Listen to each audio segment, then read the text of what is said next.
All right, everybody. Good afternoon. We've got some Seahawks news to get through here, and most of it is fairly good.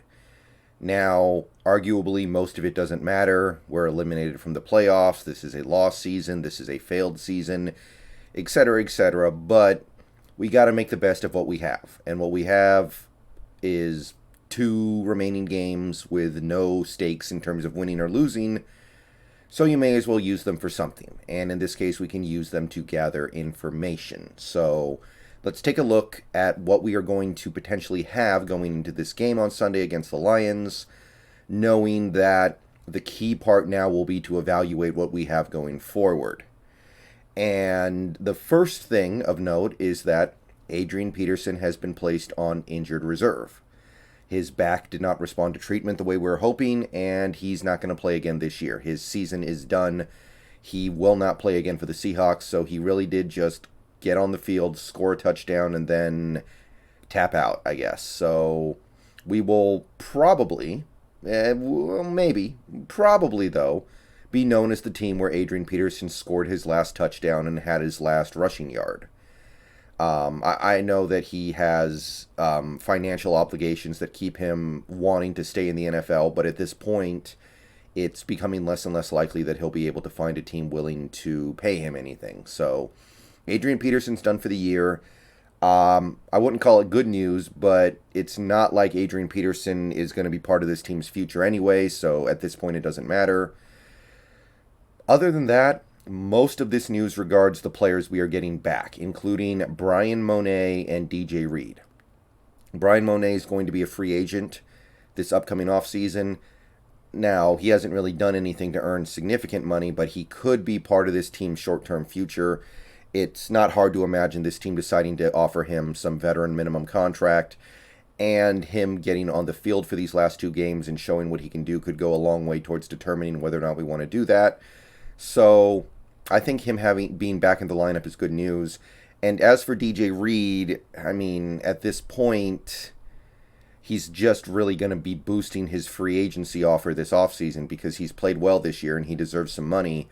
Again, who knows if it's going to be from us or another team, but we already know Reed's good, so him getting back onto the field is just increasing that goodness in all likelihood and making him cost more. However, DJ Reed playing allows Sidney Jones to play cornerback 2 where he can excel and we get a better look at what he's doing. So for that reason, I do think it's good that DJ Reed's back just so Sidney Jones can be asked to do something a little more reasonable for his abilities. Also back this Sunday is Will Dissly, and he's also a guy who's going to be a free agent this offseason. Now, I personally really think Will Dissly will stay because he's not a guy who's going to earn a big free agency offer. He's from he has a lot of familiarity in the Seattle area because he played college football at UW as well. And at this point, he may as well stay where he has some degree of familiarity with the coaching staff and his teammates. So having Dissly out there with an opportunity to prove what he can do, I'm going to take that as a positive. Now, we've already seen what Dissly can do pretty well over the last couple of years. It's not like these last two games are going to change anything, but I like having him out there. I think he can help the running game, which is already playing well in recent times. So having Dissly back, I like that.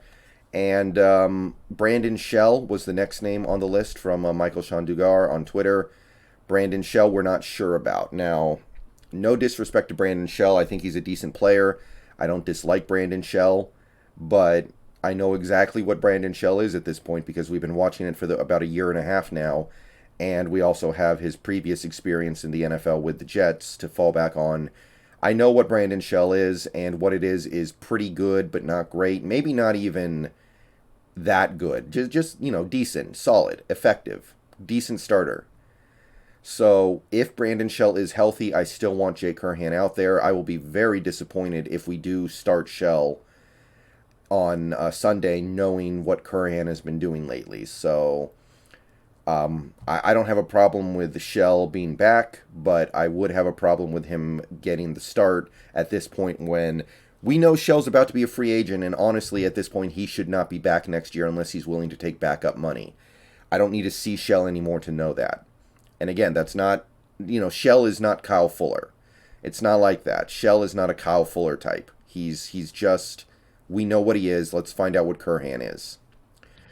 Bob Condotta also follows up with this being the week that Alex Collins might make it back. He's been dealing with an abdomen issue as well as having been on the COVID list. At this point, it's not like we need to see that much more from Alex Collins, but we're pretty thin at the running back position overall, and that's with Penny being healthy. We know Penny could tweak something at any minute now, any time now, any snap now, Penny could get hurt again. So to me, having Rashad Penny being your featured back means that you need all the backup you can get. Alex Collins being back does have some value there. And Collins is a free agent this offseason, so we are going to have to make a judgment call there. I'm okay with bringing him back. I'm okay with letting him go. But seeing him these last two games, knowing that he's been playing injured pretty much this whole season, it's going to help. And finally, we also had Mike Jackson off the COVID list. Now, he's a practice squatter, so it doesn't really matter. However, with the way our defensive backfield has been getting beat up so far this season, him being able to go out there and play may be something that comes up in the next couple of weeks. I mean, we've lost so many DBs. A guy like Mike Jackson could really get out there in the near future, so having him off the COVID list could be a positive, if not this week, then next week. And that means that the only two Seahawks still on the COVID list are LJ Collier and Blessuan Austin. Both players could be active for Sunday's game. There's still time. I think Collier is unlikely, and Blessuan Austin is somewhat more likely. That would be my guess, but both could be active, both could be inactive. Collier, I mean, we are going to have to make a decision on him this offseason, right? And I feel like the decision's already been made. He doesn't need to be here next year. We can just let him go, let him get a fresh start somewhere else. We don't play him unless there are injuries in front of him at this point. So what's the value? And Blessuan Austin is a little more interesting because I think he's played okay so far. He's added a little bit of value to this secondary. And if we could have him out there these next two games to try to make a judgment call on him, because I do believe he's a free agent this offseason, I think that's a positive. I will take that as a little bit of a positive. I know that our secondary is going to have some depth issues this offseason because we should be losing some of these guys. So Blessuan being able to get out there for a game, for these two meaningless games, and maybe showing something positive would be nice. So that's it for the roster updates. Most of it is good news. We're getting a lot of players back, and it doesn't matter for winning or losing, but it does matter for us making these evaluations. A lot of these guys that I just talked about are guys we're going to have to make judgment calls on this offseason to keep or let go. So I take that as good news. And honestly, the one guy who we've lost now, Adrian Peterson, is a guy where there was no judgment call to make. He shouldn't be here next year. If he is, it's kind of a meme.